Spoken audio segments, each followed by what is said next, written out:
ಚಂದ್ರವಾದಿ ಸುಮಧನನ್ನು ಸರಿಬಡಿದು ಕಣ್ಣೀರಿನ ಆ ಸ್ರೋತದಲ್ಲಿ ಅವರನ್ನು ಕೈತೊರೆಯುವಂತೆ ನಾನು ಮಾಡುತ್ತೇನೆ.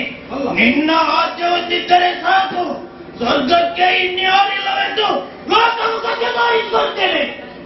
ಅವರು ನಮ್ಮ ವಿರೋಧಿಗಳು ಮಾತ್ರವಲ್ಲ, ಇಂಥ ಮೂರ್ಖರವರು. ಯೋಚನೆ ಮಾಡಿದ್ದೀರಾ? ಅವರ ಮೂರ್ಖತನಕ್ಕೆ ಇವತ್ತು ಒಂದು ಸಾಕ್ಷಿ ಸಿಕ್ಕಿದೆ.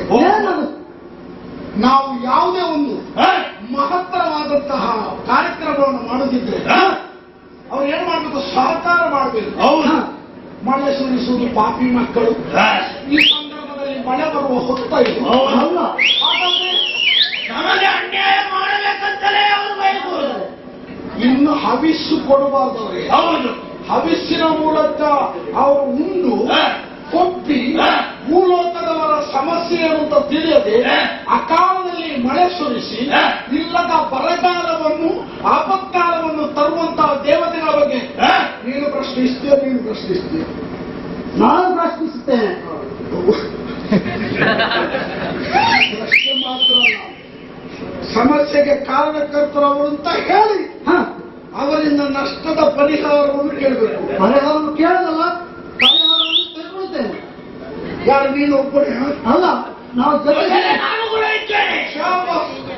ಈ ಧಿರೋದಾತ್ತವಾದಂತಹ ಮಾತುಗಳಿಂದ ನಾನು ಮತ್ತಷ್ಟು ಪ್ರಫುಲ್ಲಿತನಾಗಿದ್ದೇನೆ. ಯಾಕೆ ನಿಮ್ಮನ್ನು ಮಾತಾಡಿಸಿದೆ ಬಲ್ಲಿರ? ಮತ್ತೆ ನೀವು ಮತ್ತೆ ಹೇಳ್ಬೋದು. ಆ ಬಳಿಕ ನಮ್ಮ ಒಡೆಯ ನಮಗೆ ಅವಕಾಶವನ್ನೇ ಕೊಡ್ಲಿಲ್ಲ. ಇನ್ನೇನಾದ್ರೂ ಮಾತಾಡುತ್ತಿದ್ರೆ ಅದನ್ನು ಮಾತಾಡಿ. ನೀವು ಮಾತಾಡಿದ್ದೆ ಸಾಕು ನಮಗೆ. ಅಲ್ಲಿ ಮಾತಾಡುತ್ತೀಯ? ಹಾಗಾದ್ರೆ ಸಲಹೆ ನಮ್ಮ ಶಕ್ತಿಯನ್ನು ಪ್ರಯೋಗ ಮಾಡಿ.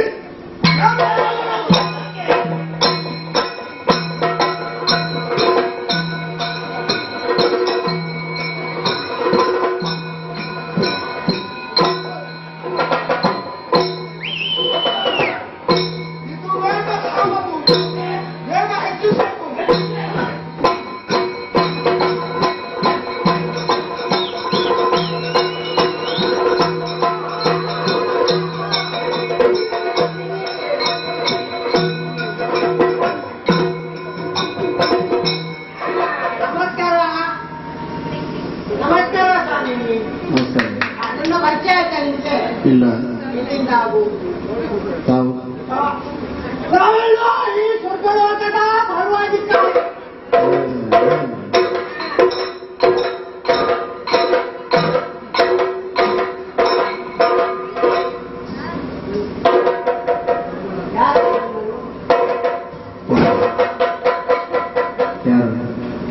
ಯಾರಿದು? ಏನೋ ಒಂದು ಕೊಂಬೆ ಬಿಡಿದಾಗಿದೆಯಲ್ಲ. ಜೀವಂತ ಅಂತ ಮುಟ್ಟಿ ನೋಡು, ಮೊದಲು ಮಾತಾಡ್ತು. ಮಾತನಾಡುವುದಿಲ್ಲ ಸ್ವಲ್ಪ ಕೂಡ. ಅದಕ್ಕೆ ಇದರ ರುಚಿಯನ್ನು ತೋರಿಸ್ತೇನೆ. ತೋರಿಸು ಮೊದಲು. ಇದು ಕೊಂಬೆ ಅಲ್ಲ, ಜೀವ ಉಂಟ. ಜೀವ ಉಂಟಿದಕ್ಕೆ. ನಮಸ್ಕಾರ. ನಮಸ್ಕಾರ. ಇದು ನಮ್ಮ ಸ್ವಭಾವ. ಹೌದಾ? ಇದು ತಾವು ಯಾರಂತ ಗೊತ್ತಾಗಲಿಲ್ಲ. ಸೋನಿತಾಪುರದ ಒಡೆಯ. ಹೇಳಿಲ್ಲ ನಾನು. ಅಲ್ಲಿ ಏನು ಬೆಳಗಾದಂತ 3 ದಿವಸ ಅಲ್ಲ. ಸೋನಿತಾಪುರ ಇಲ್ಲಿಗೆ ಅಲ್ಲಿಯ ಒಡೆಯ ಕಾರಿಕಾಸುರ ಮಹಾಪ್ರಭು. ದಾರಿಯಲ್ಲಿ ಏನಾಯ್ತು? ಅಧಿಕಪ್ರಸಂಗ ಮಾತಾಡಬೇಡ. ಹೇಳಿದ್ದಕ್ಕೆ ಉತ್ತರ. ಅವರ ಮಂತ್ರಿಗಳು ನಾವು. ಓಹೋ, ನೀವು ಮಂತ್ರಿಗಳು. ಅವರು ಬರ್ಲಿಕ್ಕೆ ವಿದೇಶ ಹಾಗಾದ್ರೆ ನೀವಲ್ಲ. ನಮ್ಮಲ್ಲಿ ಹೀಗೆ ಮಾತಾಡ್ತೀಯಲ್ಲ, ಅವರಲ್ಲಿ ಮಾತಾಡಿದರೆ ಪೆಣ್ಣಿಗೆ ಬಾಯ್ತಿಯರು. ಅವರು ದೊಡ್ಡವರಲ್ವಾ? ಹೌದು. ಅವರು ಮಾತಾಡಿದ್ರೆ ಏನೂ ಮಾಡೋದಿಲ್ಲ. ಏನದು ಇಷ್ಟೇನ ಮಾತಾಡಿ ನೋಡ್ತೀಯ? ನಮಸ್ಕಾರ ಇಲ್ವಲ್ಲ? ನಮಸ್ಕಾರ. ಪದೇ ಪದೇ ನಮಸ್ಕಾರ ಕೊಡುವಂಥದ್ದು ಅದು ಸಂಸ್ಕಾರವಂತರ ಲಕ್ಷಣವಲ್ಲ. ಅಲ್ಲ, ನಿಮಗೆ ಸಿಗ್ಲಿಲ್ಲ ಅಷ್ಟೊಂದು ಕೊಟ್ಟೆ ನಾನು. ನಾನೇ ಇಲ್ಲಿಯ ದ್ವಾರಕ್ಕೆ ಮಹಾ ಒಡೆಯ. ದ್ವಾರಕ್ಕೆ ಮಹಾ. ಹಾಗಾದ್ರೆ ಸ್ವರ್ಗಕ್ಕೆ ಹಿಂದೆ ಇದ್ದಾರೆ. ಹಾಗಾದ್ರೆ ಅದನ್ನೇ ಹೇಳು. ಮಹಾ ಒಡೆಯನ್ನು ಬೇಡ, ದ್ವಾರಪಾಲಕ. ನಮ್ಮ ಭೂಲೋಕದಲ್ಲಿ ಈ ಕೆಲಸ ಮಾಡುವುದು ಯಾರು ಗೊತ್ತಾ? ಯಾರು ಹೇಳ? ಬಾಗಿಲ ಬಡ ಅಂತ ಹೇಳಿದ ಅವನು. ಅಂದ್ರೆ ಯಾರಾದ್ರು ಬಂದ್ರೆ ಅವರಿಗೆ ಕಾಯುವ ಕೆಲಸ. ಗೊತ್ತಾಗಲಿಲ್ಲ, ನಿನಗೂ ಗೊತ್ತಾಗಲಿಲ್ಲ. ನಮ್ಮ ಭೂಲೋಕದಲ್ಲಿ ಬಾಗಿಲು ಕಾಯುವುದು 4 ಕಾಲಿನ ಪ್ರಾಣಿ. ಅದು ಅದು ಆ 4 ಕಾಲಿನ ಪ್ರಾಣಿ ಎಷ್ಟಿದೆ? ಇಷ್ಟೇ ಇದೆ. ನಿನ್ನಲ್ಲೂ ಅಂತ ನಿಷ್ಠೆ ಇರ್ಬೋದು, ಅದು ಭಾವಿಸ್ತಾ ಇದ್ದೇನೆ. ಭೂಲೋಕದ ಶೋಣಿತಾಪುರ ಅಲ್ಲಿಂದ ಬಂದವ ನಾವು. ಒಳ್ಳೆಯ ಉದ್ದೇಶ ನಾದೇಶ. ಈ ತನಕ ನಿನ್ನ ಅಪ್ಪ ಯಾರು? ನನ್ನ ಅಪ್ಪ. ಅವರಲ್ಲಿ ಹೇಳು. ಕಾಳಿದಾಸರ ಮಹಾರಾಜರು ಬಂದಿದ್ದಾರೆ. ಸ್ವರ್ಗಲೋಕದ ಅಧಿಕಾರವನ್ನು ಬಿಟ್ಟುಕೊಳ್ಳತಕ್ಕದ್ದು ತಕ್ಕದ್ದು ಕೊಡಬೇಕಲ್ಲ. ಕೊಡದಿದ್ದಲ್ಲಿ ಕುಡಿದದ್ದಲ್ಲಿ ಎಲ್ಲ ಇಳಿಸಿ ನೀವೆಲ್ಲ ಕುಡಿದಿದ್ದೀರಲ್ಲ. ಹೌದು, ನಾವು ಹೇಳಿದ್ದೇವೆ. ನಾವು ಯಾವುದು ಇದು ಬಂದಿದ್ದು ಕಾರ್ಯಕ್ರಮ ಯಾವುದು?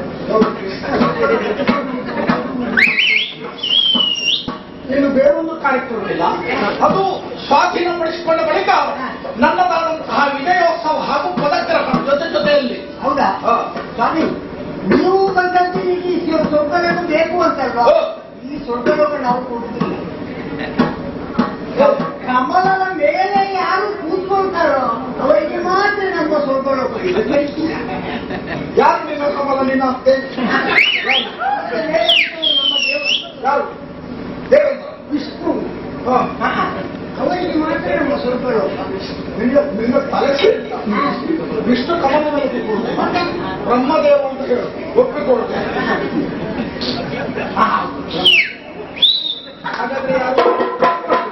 ಹಾಗಾಗಿ ಅವಳಿಗೆ ಹೆಸರು ಬ್ರಹ್ಮದೇವನು ವಿಷ್ಣುವೇ. ಹಾಗಾಗಿ ಅವಳಿಗೆ ಹೆಸರೇನು ಬಂದಿದೆ ಗೊತ್ತಾ? ನಳಿನ ಕುಮಾರ. ಈ ಕ್ಷೇತ್ರದಲ್ಲಿ ನಳಿನ ಕುಮಾರನ ಪ್ರಭಾವ ಇದ್ದಂತ ನನಗೆ ಗೊತ್ತಿದೆ. ಹಾಗಾಗಿ ಹೇಳ್ತಾ ಇದ್ದೇನೆ, ಯಾರು ನಳಿನ ಕುಮಾರ? ಯಾರು? ಅದು ಇಷ್ಟು ಹೇಳಿ ಅದು ಗೊತ್ತಾಗ್ತದೆ. ತಾವರೆಯಲ್ಲಿ ಉತ್ಪತ್ತಿಗೊಂಡವ ಬ್ರಹ್ಮ. ತಾವರೆಗೆ ನಳಿನ ಅಂತ ಹೇಳ್ತಾರೆ, ಅದರಲ್ಲಿ ಹುಟ್ಟಿದವ ಬ್ರಹ್ಮ. ನಳಿನ ಕುಮಾರ. ಇನ್ನೇನು ಎಲ್ಲೆಲ್ಲೂ ತಲೆಗೊಳಿಸ್ಬೇಡ. ಅಲ್ಲ, ಇಷ್ಟು ನನಗೆ ಗೊತ್ತಿದ್ರೆ ನಾನು ಇಲ್ಲಿ ಇರ್ತೇನೆ. ಅದೇ ಹೇಳು. ನಿಮ್ಮ ಈ ಸ್ವರ್ಗಲೋಕದ ಅಧಿಕಾರ ಬಿಟ್ಟುಕೊಡ್ಬೇಕಾ? ಹೋಗೋಣ. ಸ್ವರ್ಗಲೋಕದ ಅಧಿಕಾರ ಬಿಟ್ಟು ಕೊಡಬೇಕು. ಕೊಡದಿದ್ದರೆ ನೀವು ಏನು ಮಾಡ್ತೀರಿ? ಕೊಡಿಪ್ಪ.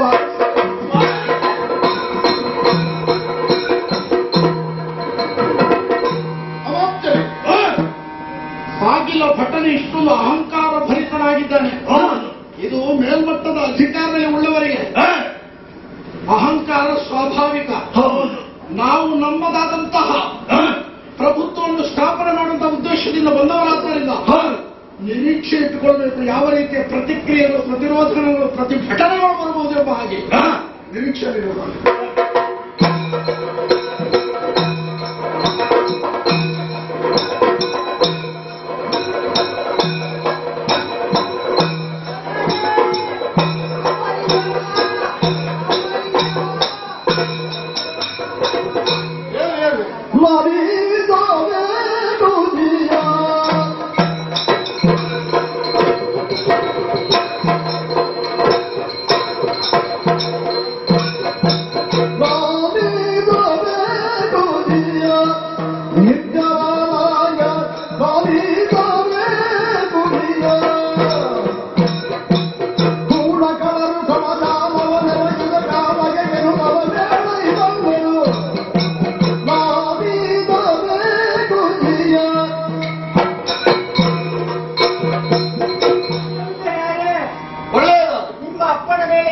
ಇಂದು ಕೂಡ ನಾನು ದ್ವಾರವನ್ನು ಕಾವಲು ಮಾಡುತ್ತಿರುವಾಗ ನಿನ್ನ ತಲೆಗೆ ಬಿಡಬಹುದು.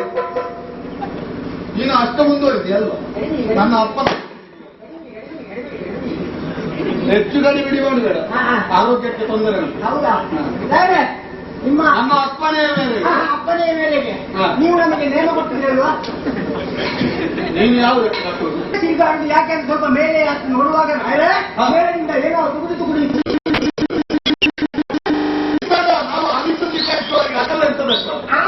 ಮತ್ತೆ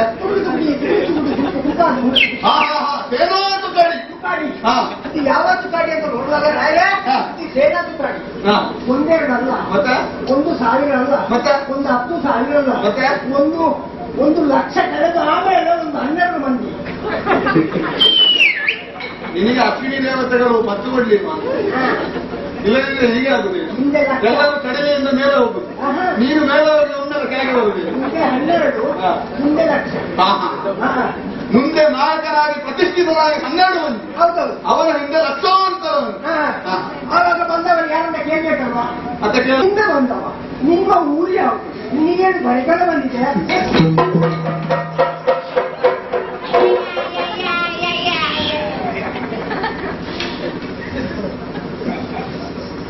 ಏನಾಯ್ತು? ಬರಗಾಲ ಬಂದದ್ದು. ಆಹಾ! ಮತ್ತೆ? ಇದು ನಿಮ್ಮಲ್ಲಿ ಅಲ್ಲ, ಮತ್ತೆ ಇದು ಭಾವನವಾಗಿ ಭಾವನಾ ಲಹರಿ.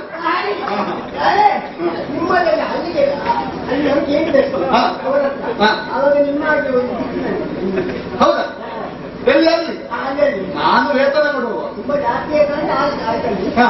ಜಾಸ್ತಿ ಆಗಿದೆ. ಹಾ. ಆಮೇಲೆ ನಿಮಗೆ ಮತ್ತೆ ಅವರಿಗೆ ಮಾತಾಯ್ತು, ಹಾ. ಈ ಊರಿನವರು ಅಲ್ಲೇ ಅಲ್ಲ, ಲೋಕಿನವರು ಗೊತ್ತಾಯ್ತು. ಹಾ? ಲೋಕಿನವರು ಭೂಲೋಕದವರು. ಹಾ. ಪುರೋಗದಲ್ಲಿ ನೀವು ಎಲ್ಲಿ? ಹಾ. ಇಲ್ಲಿ. ಪುರೋಗದಲ್ಲಿ ನೀವು ಎಲ್ಲಿ? ನಿಮಗೆ ಕಣ್ಣು ಮಾಡುದಿಲ್ವ? ಅಲ್ಲ, ನೀವು ಎಲ್ಲಿ? ಅವರಲ್ಲಿ ನೀನು ಕೇಳಿ. ಅವರಲ್ಲಿ ಭೂಲೋಕದಲ್ಲಿ ನಿಮಗೆ ಎಲ್ಲಿ? ಎಲ್ಲಿ? ಹಾ. ನಿಮಗೆ ಭೂಲೋಕದಲ್ಲಿ ಎಲ್ಲಿ ಆಯ್ತು? ಹಾ. ಅದು ಕೇಳುವುದಾದ್ರೆ ಹಾ. ಸೋನಿತಾಪುರದವರು ನಮ್ಮ ದೊಡ್ಡಮ್ಮನ ಮಕ್ಕಳಂತೆ. ಹಾ? ಬಹಳ ಹಳೆ. ಅದೇ ನನಗೆ ಎಷ್ಟು ಚಂದ ಅನ್ನ ಇದ್ದಾರೆ ಅಂತ ಆಗ ಉಂಟಾಯ್ತು. ಹೌದಾ? ಹಾ, ಹಾ, ಹಾ. ಸೋನಿತಾಪುರದವರು ಹಾ. ನಮ್ಮ ದೊಡ್ಡಮ್ಮನ ಮಕ್ಕಳಂತೆ. ಹೆಸರು ಕೇಳಿದ್ದೀಯಾ? ಹಾ. ದಾರಿ ಕಾಯ್ತಾ ದಾರಿ ಕಾಯ್ತಾ ದಾರಿ ಕಾಯ್ತಾ ಬಂದವ. ಹೆಸರ?